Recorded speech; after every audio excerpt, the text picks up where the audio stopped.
మేము సర్వస్వతంత్రమైన పార్టీ. మేము డెఫినెట్ గా ఎన్డీఏలో లేము, ఇండియాలో లేము. మేము మా మోడీ మా బాస్ కాదు, రాహుల్ గాంధీ మా బాస్ కాదు. తెలంగాణ ప్రజలు మా బాసులు. వాళ్ళ ఆలోచనకు అనుగుణంగా, వాళ్ళ అభిప్రాయానికి అనుగుణంగా మా నిర్ణయం ఉంటుంది. ఇక్కడ ఒకటి మాత్రం వాస్తవం, రెండు పార్టీలు దొందు దొండేనండి.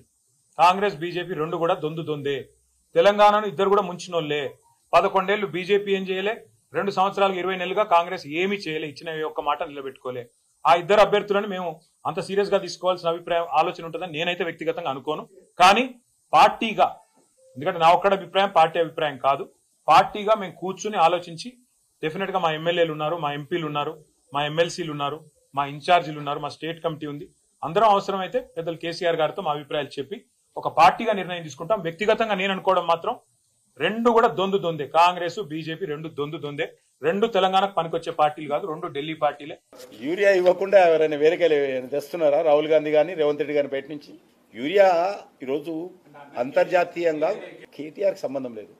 కేటీఆర్ ఎవరు అడిగారు కానీ కేటీఆర్ని ఎవరు అడిగారు సపోర్టు? మాకు అవసరం లేదన్న సపోర్టు.